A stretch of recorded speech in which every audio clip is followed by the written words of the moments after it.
Good morning, everyone. Welcome to our Bible study for February 6, 2021. We are broadcasting from the Plainfield Christian Science Church Independent, and our moderator this morning is Thomas from New York. Well, hello and welcome, everyone. So we'll start out with our quote. With our Master, life was not merely a sense of existence, but an accompanying sense of power that subdued matter and brought to light immortality, insomuch that the people were astonished at his doctrine, for he taught them as having authority and not as the scribes. Life, as defined by Jesus, had no beginning. It was not the result of organization or infused into matter. It was spirit. So this is from Foundation Stones in Retrospection and Introspection. Thank you.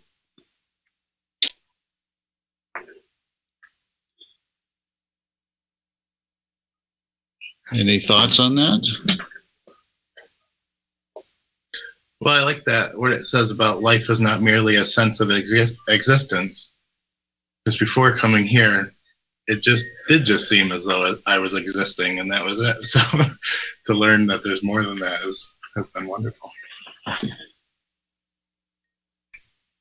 Yeah, and it's an accompanying sense of power. What is it accompanying? Spirit. Yeah, it's accompanying God. Yeah. We are in the company of God, which is spirit.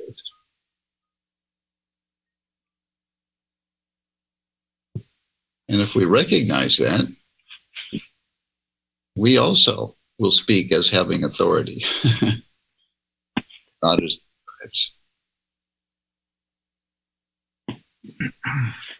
And it's not a human opinion, it's the truth. Well, after studying or getting ready for today, the authority, the reason that they saw or felt the authority behind his words as opposed to the Pharisees and all that, he was just an absolute channel for spirit. There was no obstruction like pride or ego or all the things that came up when the Pharisees or the scribes spoke. He was free of all that. And so the spirit just came forth without anything to stop that. And so that's why he spoke with such authority, and which is why the scribes and Pharisees hated him so much.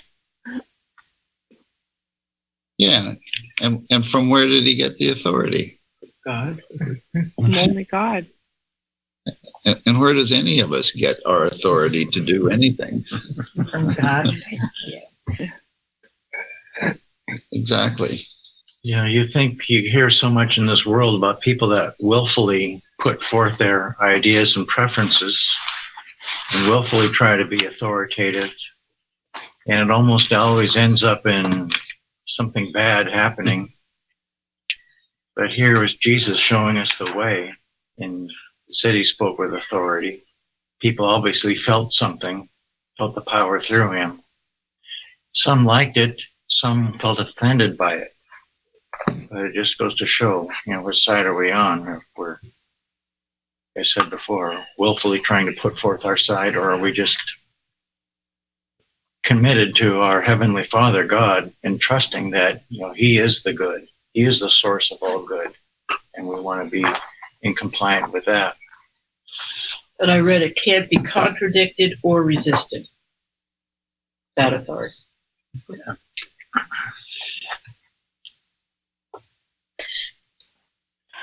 Well, one of the reasons I included this quote is that our subject this week is spirit. And at the end of this, that was interesting. I mean, it's a long sentence, as Mary Baker Eddy tends to write, but if you just pull out the beginning and the end of it, and it tells us that spirit is life. And I thought that was kind of a good theme for our discussion today. Mm-hmm. I'm just a thought. Does anybody feel that this has anything to do with the estoppel clauses in the manual?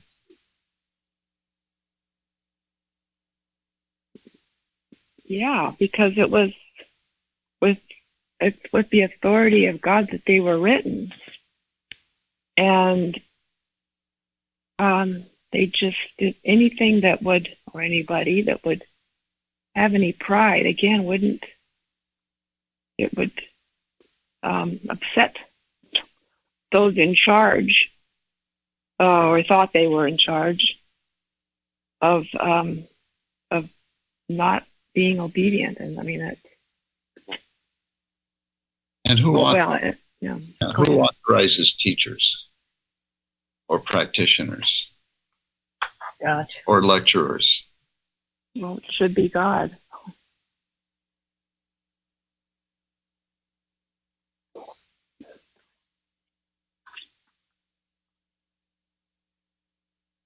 And isn't that the point of the estoppel clauses? A human organization is incapable of authorizing God's representative.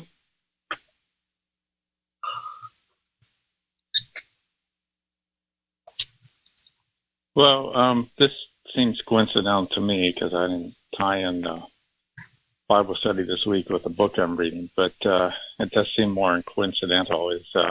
I'm reading a book about Christian Science in East Germany, and at one point they had to fill out a questionnaire, and there was discussion and submitted to the authorities in East Germany.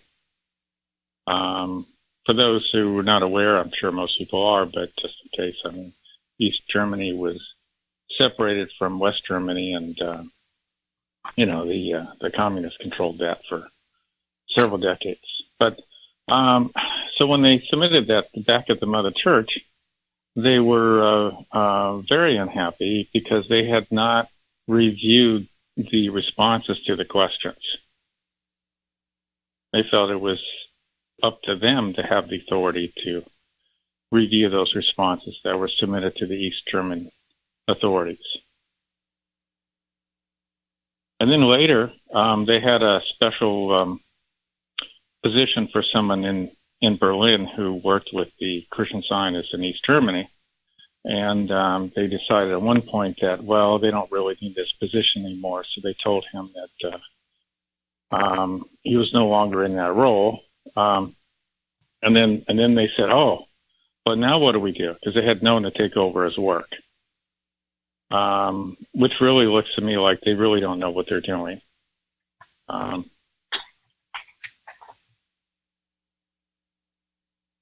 That's why we can only look to God for our authority for anything. And it is that sort of control that we get into later that quenches the spirit. So yes, I also read, I think it was one of the Richard Oakes books where the organization, the BOD was not happy with Frances Thurber Seal. And of course she did wonderful healing work in Germany. Any of you have read that little book, Christian Science in Germany? It's just wonderful. So it seemed like, and all of that is the human mind. It's a human mind where the spirit arises. The human mind just loves to quench it for some reason. That's just what it does. It's the nature of the beast.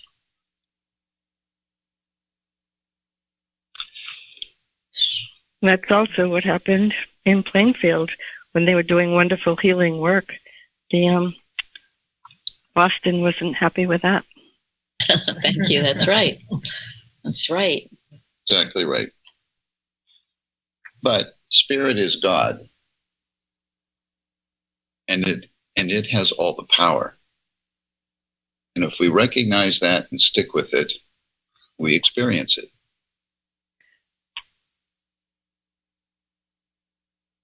If we don't, well, we fulfill our human destiny instead of our divine destiny. And it's why it's so important right now. I say, stay in the ark, stay in that state of spiritual being. It's the only sure protection and safety through these troubled waters that we're going through now. So, and the lesson is beautiful, and in Science and Health particularly, about your spiritual sense, your spirituality. Man is not material, he is spiritual, from the scientific statement of being. It's over and over again. And that's where we remain, in that right sense. And where that is, there's liberty, can't be taken from you, and peace and joy, employment, every rightful thing. But stay there, don't come out.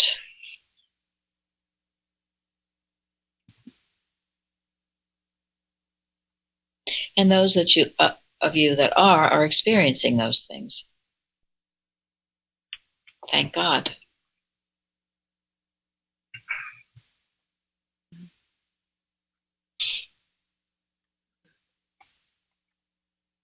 Are we ready to move on? Yes, we could do that. So, actually, as you mentioned, our topic is, where the Spirit of the Lord is, there is liberty. So, again, I must say, I'm reading this book about Christian Science in East Germany. And I'm reading this after I picked the topic, and I'm thinking, oh, this is pretty wonderful, because where the Spirit of the Lord is, there is liberty, and that's kind of what their struggle was in East Germany. And so, anyway, so maybe we'll get some thoughts about what you do when it doesn't seem like there's liberty, like the Christian Scientists in East Germany. So on the first question, there are really two parts to this, and we can go in different sequences on it, but maybe we'll just start with the definitions. And one reason I put this in here, I sometimes don't know how much this is done in Christian Science, but I know traditionally Christian Scientists, to really sort of understand the meaning of something, will look up the definitions of a word and study that to kind of understand what spiritual insights they get from what they're reading. So it's a good method to go through. And there are different ways to do it, and no one has to do it, but I thought we would just hit like 3 different areas to give people ideas. So I think this would be kind of interesting if we have some volunteers. You could pick any one of these that you want, A, B, or C.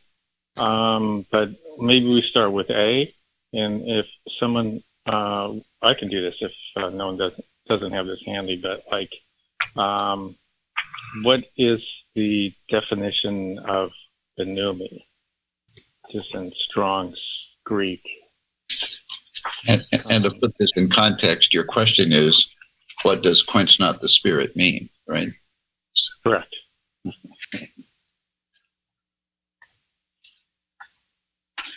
Well, the first, I don't know how you pronounced it, sabinumi. Anyway, in Strong's, it says extinguish, quench, to go out, metaphorically to suppress or to stifle. So that's what quench means, is to stifle whatever would stifle or extinguish the Spirit of God. And then the other word. Pneuma. Pneuma. Okay. Yes. Means wind, spirit, original word, breath, Holy Spirit.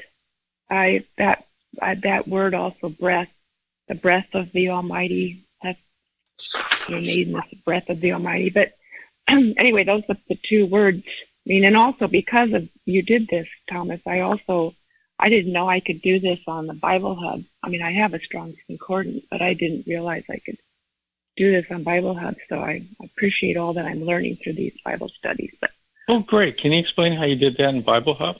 This would be Yes. good for, I think, to know. There is. I'm not looking at it right now, so I'll try. But on the website, you see you can put language, choose language, and then it brings up all these different, Strong's was one lexicon. I wish I was looking at it right now, Thomas. It'd be easier if I was looking at it. But I went to language. That's where I went, and then it said Greek and Hebrew. But since you mentioned Greek, I went Greek, and then it's Strong's, and it just came up. And I never saw that before. I also didn't know how to get to commentaries, and that was a while ago. But now all the commentaries are it's a wonderful. If nobody is familiar with it, I strongly suggest that you go to it and experiment with it or play around with it. It's wonderful, the website. Well, thank you. So in summary, what you can do is you type in the actual verse that you want to look up. So in this case, it'd be 1 Thessalonians 5, verse 19. That is going to pop up that verse in Bible Hub. And then at the top, you're going to see this row. It's like the third row down in a way. I don't know how to describe that, but it's got all these headings: parallel sermons, topical, Strong's, comment, interlinear, Greek, lexicon, and multi. So if you go to lexicon, that's where you can then look up the Strong's definitions. Okay, that's one way. I mean, there's multiple ways to do this, searching through Google, but just want to make that easy for people. So if you're reading something in the lesson and you're saying, oh, I kind of want to dig into this word, this is one thing you could do. Now, another thing you could do, and this is also, and thank you for that, for going through the definitions of those two words. So another way to do it is you can look up in the Webster's 1828, which is listed in our links on our website. Would someone like to take those words on? Well, the definition for quench was very similar to what was just read from the Greek. It says to extinguish, to still, to quiet, to repress, as to quench a passion or emotion, to destroy, to check, to stifle. And what's fascinating about the definition, once you get through all those different definitions in Webster's 1828, which is kind of the reason why we looked at Webster's 1828, you list a Bible reference, which is 1 Thessalonians 5, verse 19. That's what makes this dictionary very special. You can also get it as an app. I've downloaded it as an app on my phone if you have a smartphone. The 1828 dictionary. But yes. And you see today now the dictionaries don't give these biblical definitions, do they? They're no longer there. And this was the dictionary Mrs. Eddy used, 1828. It's a sad sign. Oh, do you want to continue? Oh, sorry. So it's a sad sign of the times that they no longer do that. Go ahead. If you'd like to continue with spirit. Now, you don't need to read the whole thing, but maybe there's one or two of these definitions that interest you. There's some really great here, actually. In Webster's for spirit. One of them says, the soul of man. And so glad to read that because it's a spiritual definition. There's another definition that says an immaterial intelligent substance. And we know that this is very consistent with what we've been taught in Christian Science. And another definition of spirit says an immaterial intelligent being. So gives a very reverent sense for spirit. that we understand as God.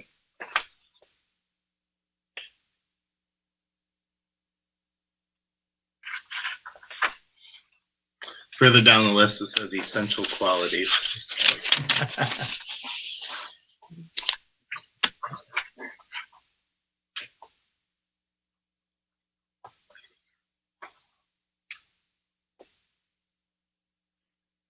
When I didn't Well, there's.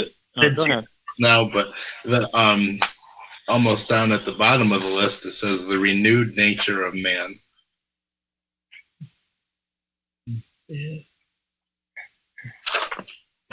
So that's fabulous. There's so much here. Also, similar along the lines of what you said is one of the definitions says a person of activity, a man of life, vigor, or enterprise. So we're active people doing good things. We have life. That is one of the basic connotations of the word spirit, isn't it? Lively, Yes. spirited, lively, alive. About our Father's business. Yeah, and when you work with the synonyms, you claim those qualities for yourself and for everyone, for the world in general. That's why they're so powerful, the synonyms of God.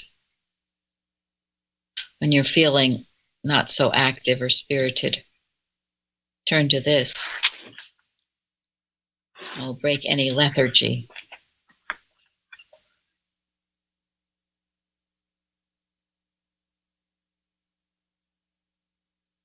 I love that that reference to 1 Thessalonians 5:19, and I went and read the whole chapter, and verses 1 through 28 is such a good counsel from Paul to all the children of light. It's something that I'm really going over.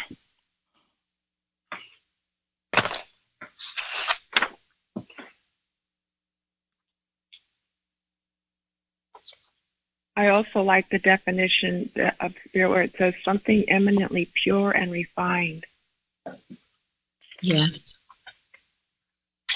Also perception, our senses, these are spiritual, our sight is spiritual perception.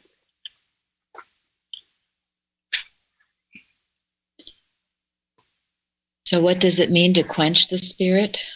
Quench not the spirit. Well, Or quench. yeah. To stifle, to put all this out, to extinguish or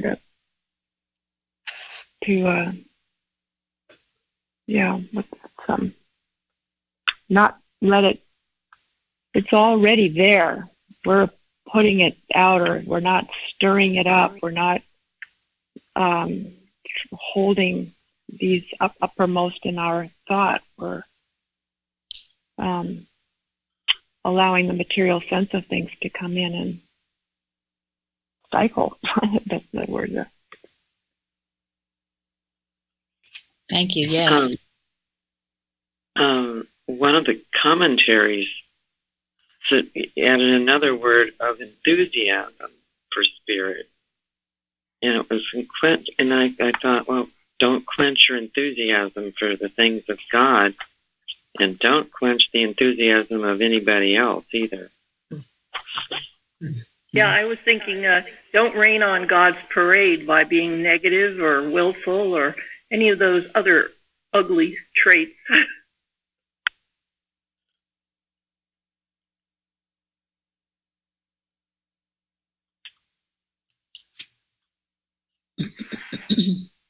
So one way I looked at it was, if you're going to quench the spirit, you're, being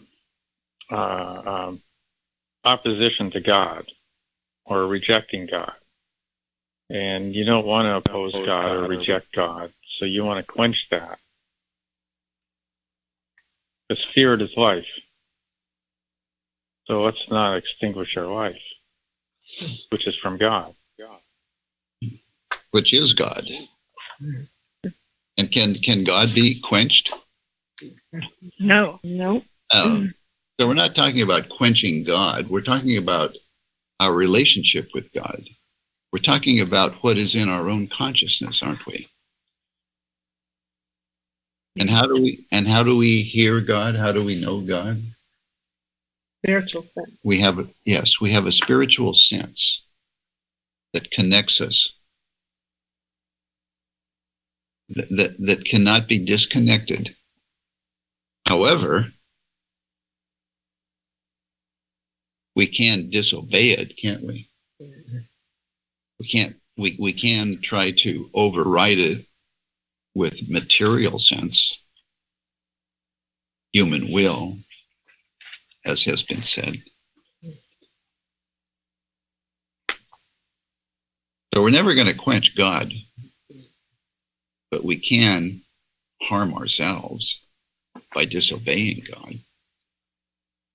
And this is the falling away that the Bible speaks about. And it comes in small degrees. Sometimes you don't even realize you're doing it. But when that still small voice is speaking to you and you don't listen to it, you're quenching the spirit. And so be very mindful and obey it. And it's very easy to do, because if you do go along with your material senses, I mean, to all material sense, you seem to be sick, okay? But what does God say about that? That no, that's not the truth. And you are not material, you are spiritual. And health is not in matter, health is in God. And so you have to trust the spiritual senses and override what those material senses are screaming at you, so to speak. I mean, that's one example of it. The material senses are always telling you the opposite of what is true. And that's where you have to stick with your spiritual sense. And then again, we're going to get into this too, but walk by faith, not by sight. That's what that means. Trust your spiritual sense. Trust it. Not the material appearance. Or maybe you've been invited to do something, and something in you says, no, don't do that. But you have no logical reason not to. It would seem like the logical thing to do it, but you go with that spiritual sense and don't do it. And maybe later you'll find out why it wouldn't have been a good idea. Maybe you won't, but maybe you will. But you cultivate your spiritual sense in those ways. Matthew Henry says about this that Christians are said to be baptized with the Holy Ghost and with fire. A fire is put out by withdrawing fuel. A fire is quenched by pouring water or dirt on it. Put out the spirit by indulging in carnal lusts and minding only earthly things. So that's a big way to do it, where you're just so absorbed in the materiality of the world and lust, carnal desires, and all of that. That's a great way to put the spirit out. And then, to human sense, you seem to be lost until you cultivate that fire again. And then I thought this was kind of beautiful with this Gill commentary. It says the graces of spirit are compared to light and fire. And then he mentions some of the graces of spirit. Love, which gives a vehement flame, which many waters may not quench. Something from the Bible. Faith, which is the light of the soul, evidence of things not seen. Zeal, boiling up of love and the effervescency of it. Spiritual knowledge, light, and of an increasing nature. And then, yes, they can never be totally extinguished, but they can be greatly dampened. And then it says the light of faith becomes dim. The flame of love is abated and grows cold. Zeal may pass into lukewarmness and indifference of spirit. The light of knowledge may seem to decline instead of increase. And it's all by indulging in some type of sin. But the gifts of the Spirit must be stirred up as coals of a fire, and stirred so that they give off both fire and heat and burn brighter. One of our watching points is about that too. Never let your fire grow dim or go out. Keep it stirred up. And when you find your enthusiasm for the things of God waning, that's when you have to stir yourself up. Oh, I don't think I'll read my lesson today, or oh, I don't feel like doing this, or I don't want to give a testimony. There's really nothing I'm grateful for. And it goes on and on and on. If you give it an inch, it'll keep. Yeah. Exactly. And then you're drifting out. You're drifting away. And you've got to rouse yourself. And sometimes a rebuke, sometimes a practitioner or a friend will rebuke you to wake you up out of that lethargy. And that's quenching the spirit, which we are not to do. But if you fight that false belief, that false, the devil talking to you, if you fight it and overcome it and do what you should for your own good, you will have the accompanying sense of power that Jesus had. You will speak with authority because you will be obeying what God tells you. Everything will be falling into place. That doesn't mean there won't be opposition. Of course there will be opposition because the devil does not like to see its own death, which is what life, truth, and love are. They are a law of annihilation to everything unlike themselves. And if I don't quench the spirit, if I do obey life, truth, and love, wonderful things are happening. and to do that, you actually have the authority of Christ. God gives you that authority to rebuke. This is rebuking animal magnetism. And this is how you grow when you do it. And you don't listen to all those negative voices that are pulling you out from your love of God. When you don't listen to them, you get that authority and it grows in you. And you also learn what it means to handle animal magnetism. That used to be such a mystery to me. Well, it's just kicking out, booting out, and destroying all the naysayer thoughts that would try to overtake you from being a true worshiper, a true disciple of Christ. Is this the dominion then? This is the dominion. This is the dominion. God gives man dominion over all things. And that authority doesn't come from an organization. It doesn't come from another person. It doesn't come from a school. It doesn't come from a degree. What does Mrs. Eddy say? It is the reality of all things brought to light. Thank you, Bruce. And she said the only priest is a spiritualized man. Thank you. Yep. And that's what you are when you are in obedience to God. And this is all the outcome of the action of the Spirit. You know, I love these words, pneuma, which literally means air or wind, but it's used as a metaphor for something that you can't see with your eyes or feel with your ear, hear with your ears, that sort of thing. And yet, it's the thing that has all the power in the world for good, Spirit. And talking about quenching the Spirit, I just feel like I have to say this. There's a common trend in society to be critical of those who have faith in something that you can't see with your eyes or hear with your ears. This would be an attempt to quench the Spirit. If God has moved us to have confidence in Him, to trust Him, to love Him, we're talking about something you can't see with your eyes again. Then who is somebody else to be critical of that? Thank you. That's very important right now, too, because that is trying to quench, to stop the voice of truth, of Christianity. And you see, they certainly did that to Mrs. Eddy in every way they could, even when she was here with the next friend suit and the days following. All you have to do is look it up on the internet. But it can't be done, and we keep being that mouthpiece and that example, because Where the Spirit of the Lord is, there is liberty. So when you are expressing the Spirit of God, you are keeping our liberty intact. That's why everyone is you're the salt of the earth, the light of the world, all those things. We have to do it. By doing that, you're keeping the light shining.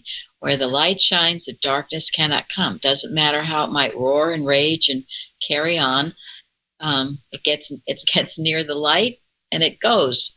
Can't do it. Impossible. Remember that. It's your great safety. Keep your light shining and don't let the fire go out or get dim or cold. And this thing about liberty, we have God-given liberty to voice the truth. We do not have the liberty to voice error or lies. But we do have God-given liberty to voice the truth. And that's why anything that would try to censor the truth is trying to quench the Spirit. Yes. And that is a sin against God. And the only real voice is the voice of God. I remember some years ago, someone gave a testimony about a little boy saying that me thinking is God talking. And this is the only thing that's going on, and it's available to everyone all the time. Yes. Yeah, which means we have to distinguish between the voice of God and the voice of the devil. Right. That's why we have to cultivate our spiritual sense. We have to trust it, because that's the only way we can tell the difference. If we quench the Spirit, we won't be able to tell the difference. That's a good point. I think it's also important to say, like, when we go out into the world, we got to not be weird or judgy or anything like that, because I know I encountered this in my past too. I was really turned off by some people that profess to be Christians, and it wasn't Christianity I didn't like. It was just that weird sense. Thank you. That's very important. Good. You know, I mean, sometimes it's just too weird.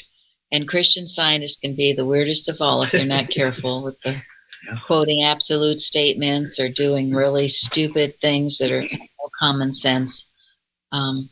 So, yes, we are not weird. Let your example be of a normal, natural, God-loving person, but not weird. Thank you. Sometimes, I can't remember. Oh, sorry. Well, on that same line that we were talking about, that something, I can't remember where it was, but they were talking about how we can be like a mirror. We're so full of the light and the reflection from God that we, even if we don't say anything, we're like a mirror. And to some, one can see themselves in the mirror and not like it. And so the reaction is, you wonder why somebody doesn't react to you, and why I'm not doing anything wrong. I'm loving.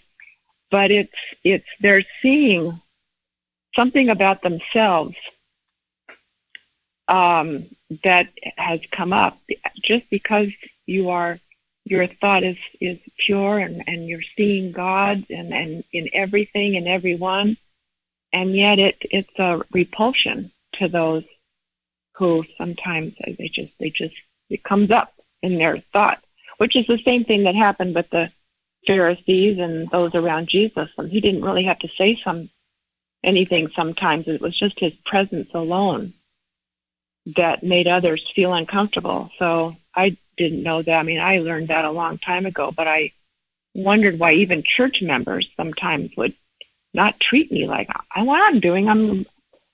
But so that was something that I had to learn too, that doesn't necessarily mean you even have to say anything to have someone not feel comfortable around you. Yeah, well, and we should all experience that sort of thing, right? Mrs. Eddy says that the impure are at peace with the impure, and that spirituality was a rebuke to mortal mind. That's a paraphrase. Yeah. And they didn't understand their discomfort. Mrs. Eddy also explains that. They didn't understand their discomfort. So they attacked the messenger instead of looking inside to see what inside of them needed to be changed, to be purified. Well, that's a good transition. Speaking of attacking, so Yes. our question number 2. I think we'll move on to this. What are some observations and lessons we can make from when Jesus left Nazareth and then when he spoke in the synagogue in Capernaum? And then I'll read here from Ephesians 6, verse 16. Above all, taking the shield of faith, wherewith ye shall be able to quench all the fiery darts of the wicked.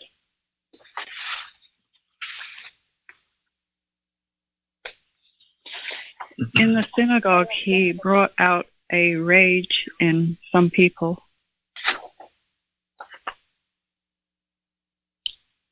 Thank you. Yep. Yeah, and what did they want to do?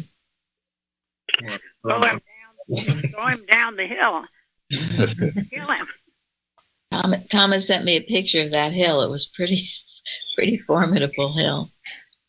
Pretty frightening when you look at it. Very frightening, yeah. There was a hill of no return there.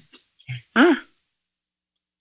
Well, the reason they wanted to get rid of him was because he was preaching that this truth and that was available to everybody, not just the Jewish. They thought they were the scribes and Pharisees, felt they were the chosen people. And because of that, any thought or mention that Jesus was speaking also included the Gentiles, which to them were, they weren't the chosen people. That they hated that. And that's one of the reasons why they just felt they had to get rid of him, because what was that saying about them? And he said many lepers were in Israel in the time of Eliseus, the prophet, and none of them was cleansed save Naaman the Syrian. That infuriated them. Plus, they knew him. Yeah. He was from there. Yeah. They thought they knew him. Well, yeah, they thought. And he also said no prophet is accepted in his own country. So, Yeah. Well, it's definitely quenching the spirit, isn't it? Just shutting it up, trying every way it can to shut him up. Every way. Finally, they killed him. But before that, they try every way. And that's why you should take note when that sort of thing is going on, because there's usually a reason. There's always a reason. Yeah, there's always a reason. Error just rises up in self-righteous indignation to kill the mouthpiece of truth. It's just, again, it's the nature of the beast. Mrs. Eddy says if mortal mind knew how to be better, it would be better. It just doesn't know. It just that's just how it is. Hello? Yes.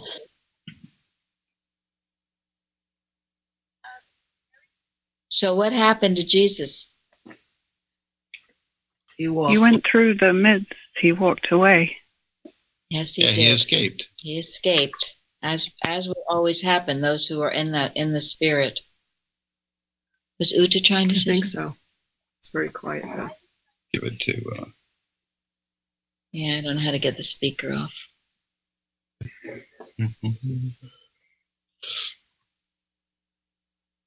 So he escaped, and then he healed someone. Yeah, with the authority of Christ. Has he done what God told him to do? So if you can imagine maintaining his God-given dominion, his poise, through all of that opposition, which was really very aggressive. I can't imagine how aggressive it might have been. They wanted to kill him. Yet he kept it together, went down and healed somebody. Yes. Whoa. The poise. Okay, Uta, you're off mute. Did you want to say something? This is Zeri. Oh, hi, Zeri. Yeah, I was just going to say that it is oftentimes that when we are doing the work of God, just going forward, we have to also continue to be protected. And we have to know that we are protected. And that's what I think Jesus did when he knew when to leave and when to go. Because many times this incenses human beings. They think they are the chosen people. And yet, if you remember the Pharisees and Sadducees, it wasn't about Jewish people, really, or Gentiles. They wanted to get the money for healing, and they couldn't heal. They had the words, but they didn't have the Spirit. Thank you very much.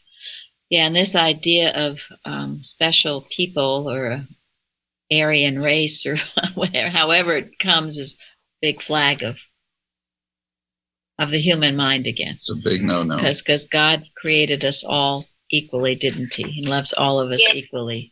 So thank you, Zeri. Who should be greatest? Yeah, that's who shall be greatest, and trying to another sign of the human mind, doesn't know how to be better. You're talking about mortal mind would be better if it could. It reminded me of Gilbert Carpenter said that if Mrs. Eddy hadn't said that science and health was truth revealed, mortal mind would have loved it. So. Wow, thank you. Wow. Truth. Yeah. Truth revealed, and that they attacked her for that. Thank you. But it's always an attack on the Christ, isn't it? I mean, it's an attack on the messenger who brings the Christ message, but it's an attack on the Christ. And that's why we can't succumb to those attacks. We can't excuse them. We can't tolerate them in our families or in our businesses or in our government. Because if we tolerate them anywhere, even to a small degree, we are quenching the Spirit. And I know some of you are finding, as you climb up this mountain of truth, the allegory, there will be, people that you no longer have anything in common with, or people who are opposed to your progress. Yeah, adamantly opposed to what you're learning. And, we do everything we can to keep the peace, but when we can't, you have to leave some of those people behind. And that's in the Bible too. That's the baggage that we have to leave behind. Yeah, and it's not people. It's not people. It's states and stages of thought. And you will help them more by keeping going up the hill than you will if you stop and humanly try to help, which never works. So just like the story of Joseph, where his family, had to leave his family, they threw him in a pit, but he ended up helping them at the end, didn't he? And it was for a greater purpose and cause. And so you'll find that in your own life. You'll be there to help them at some point as you ascend that mountain. While if you had not and just stayed there with them, then you'd both sink.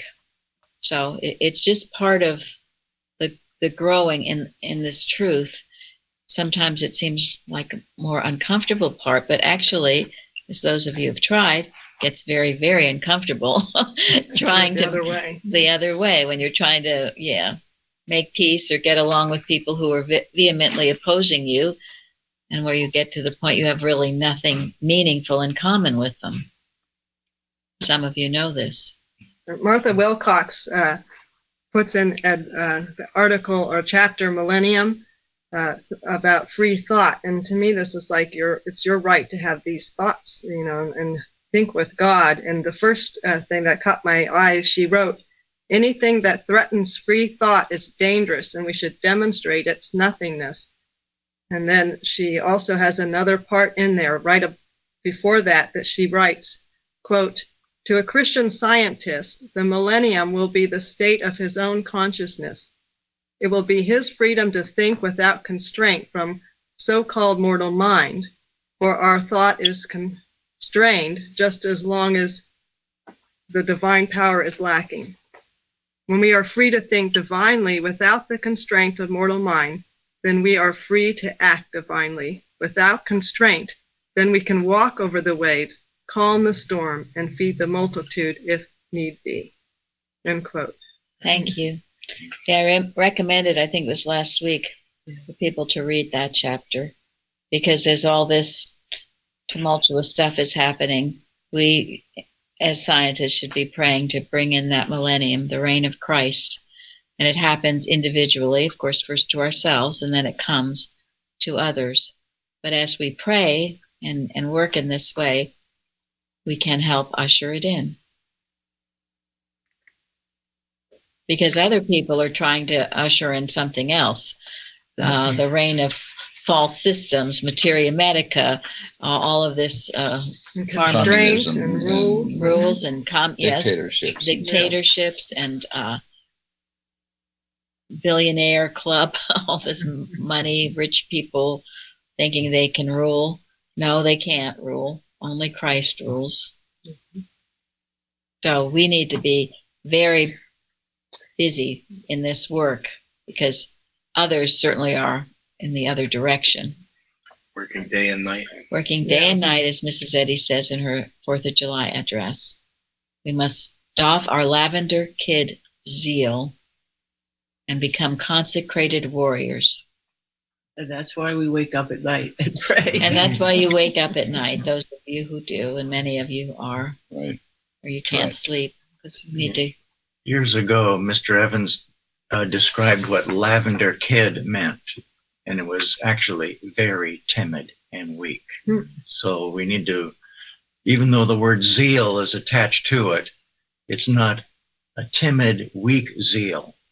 It's active and strong. And remember where our strength comes from. Not human willpower, not human efforts, but from God. Spirit itself.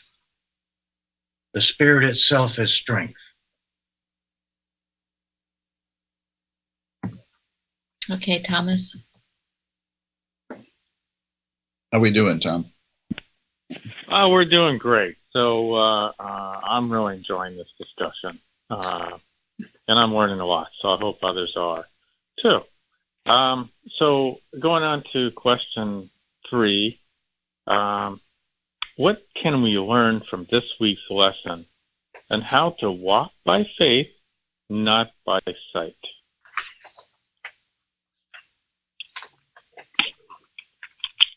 Before we get on to that, I wanted to talk about that man in the synagogue. It's always fascinated me how that man who was deranged spoke out to Christ and said, "Who art?" He was astounded, and this, I love this.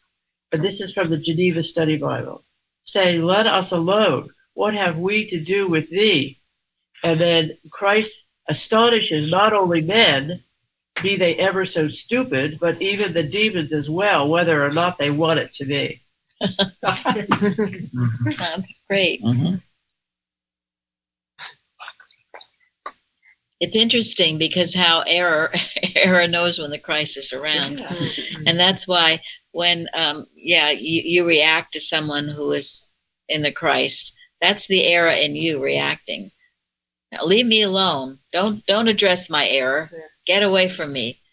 And you'll feel it if it's in there. It's working. I don't want to hear you. Stay away.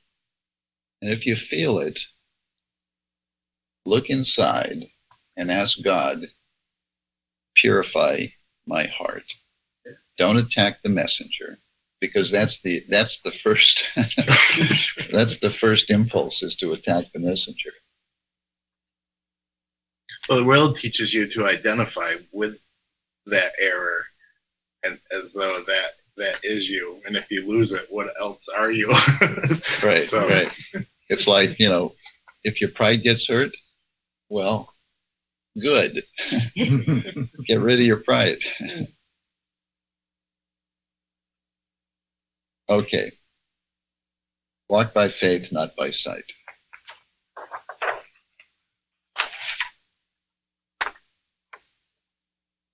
Well, I have the Spurgeon Study Bible, and it has a wonderful, long commentary about this walk by faith and not by sight. But briefly, he says that walking is a position that signifies activity as genuine Christians, we do not merely learn, we practice what we know. Also, it makes a person who walks makes some headway.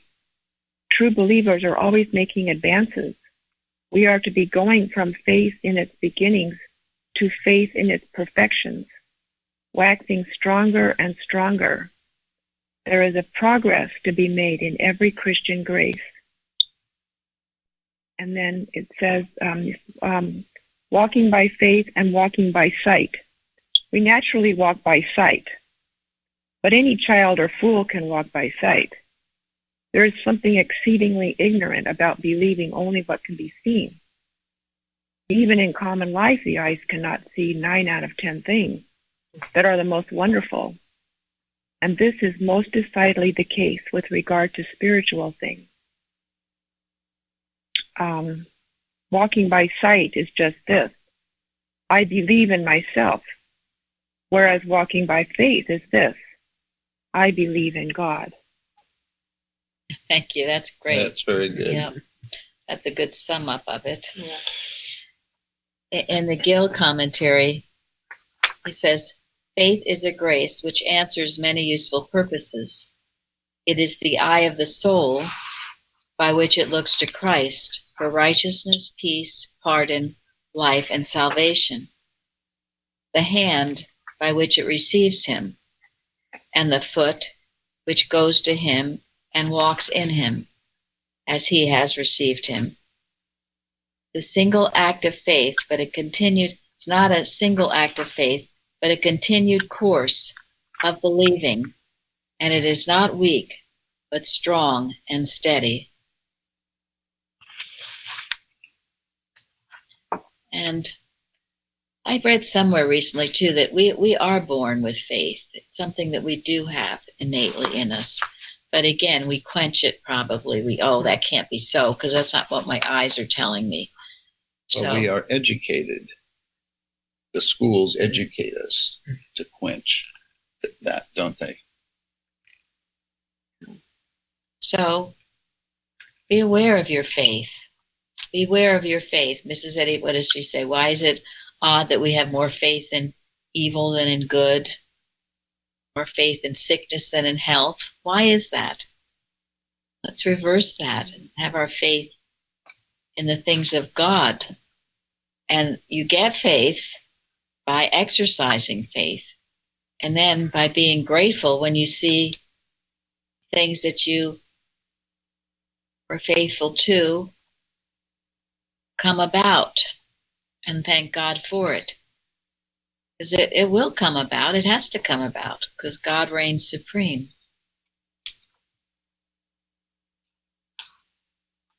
So don't deny your faith. Let it grow within you. Let your faith grow and grow, as is just said. Not weak, but strong and steady as you live your faith every day. Don't be impressed with the material senses, however they are raging. And they are raging right now. So there are a few instructions in the lesson, aren't there? Citation 10, if spiritual sense always guided men, they would grow out of ecstatic moments a higher experience and a better life with more self-abnegation and purity. So let spiritual sense guide you. That's having faith in God. And it says to be with the Lord is to be in obedience to the law of God. Whatever you know of the law of God, obey it. I don't understand all the law of God. I probably never will, but what little I do, if I obey it. And your faith and your understanding increases by your obedience. And when they asked Mrs. Eddy about how can I obey if I don't understand, she said, obey before you understand it, and then you will understand. That's a paraphrase, but yeah. And then it says become conscious for a single moment that life and intelligence are purely spiritual, neither in nor of matter, and your body will have no complaints. Boy, think of that. Wouldn't that, well, if that's the result of becoming conscious for a single moment, imagine the grandeur of life if you were conscious all the time that life and intelligence are purely spiritual. That's a real jump.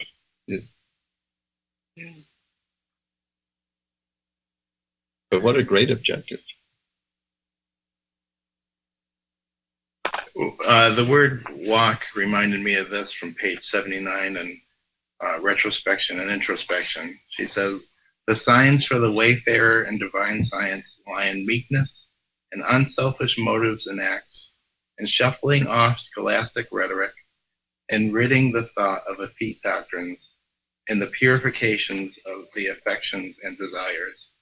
And I had looked up wayfarer, and that just means someone who's walking by foot. So Good. More proof that we rarely need to read anything else to understand science. She's got it there, all there, Exactly. yes. Exactly. And the verb walk here means to live your life. Yeah. Just a closer walk with thee. Yeah. Used to be Mr. Evans' favorite song. Mm-hmm. Good one. Good one to live by. Yeah. We should sing that sometime. Yeah, you should. You haven't We in a haven't sung while. it in a while. I'm surprised you're not singing it now. Yeah. In my heart, I am singing it. In your heart, yes. Well, thank you very much, Thomas. Yes, Yeah, thank thank you. you, Thomas. Well, I wanted to Thank you. add before we all drop off, if we could, what I want to say on today's lesson for question number 2 is we may be running into opposition, we may have problems, and so in question 2, we kind of see what Jesus was faced with, a couple examples. So I'm hoping that in today's Bible study, people got a lot of thoughts and ideas and tools as to what you do in those situations. So hopefully we've been helpful for people in that, and it's been helpful for me listening to what a lot of people had to say today, and I want to thank you for those contributions today and the preparation that people did for this Bible study.